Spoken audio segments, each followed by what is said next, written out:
Alright, so this video will show you how to load your file onto this laser. First thing you have to do is grab one of these pen drives. They come in different colors. Open up RD LaserWorks on the computer and press the Save to You file button. Make sure you insert this disk and give it a short file name.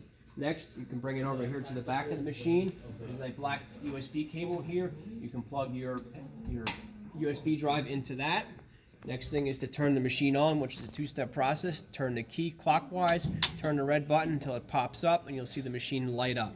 It takes a second or two for the machine to home and reset. Once it is done saying system resetting on here, you can go ahead and load your file, which I'll show you how to do next.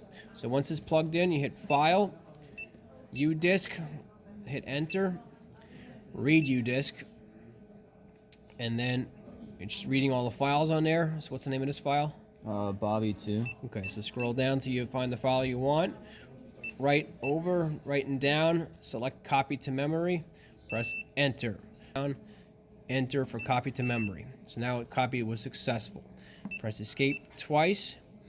Now the file should preview, so you should see what your file looks like. Press enter to select it. You'll see the preview here. Make sure the speed and power and all that are correct. Next thing we need to do is pick the origin. The origin is the top right corner of the piece. So if you can head over here, we just move the laser using the arrow keys on the touchpad, and then press the origin button. So back over here, press origin, and then next thing we do is hit the frame button. So I press frame on here, and the frame is important because it goes around the perimeter of your piece. This way you can tell if it's way too big, way too small, and also make sure that it's going to fit on the actual material.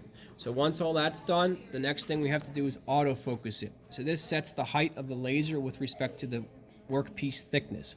So to do that, you press the Z escape to get out of the prior menu, the ZU button, scroll all the way down until you see autofocus, and press the enter button. When you do this, you see the height of the laser automatically adjusting to the thickness of the material. You have to be very careful that the laser dot is over the actual material, because if it's not, it's going to focus on something else which might not be the same thickness as what you're doing. Once you've confirmed that, you can go ahead and turn on the exhaust system, which is probably the most important step. There's a power strip here. Just press, turn the thing on, count to about 6 in your head. When you hear that second beep, you're good to start. Then you can go ahead and press the start button on the bottom right of the laser, and it will go ahead and cut your piece. That's it.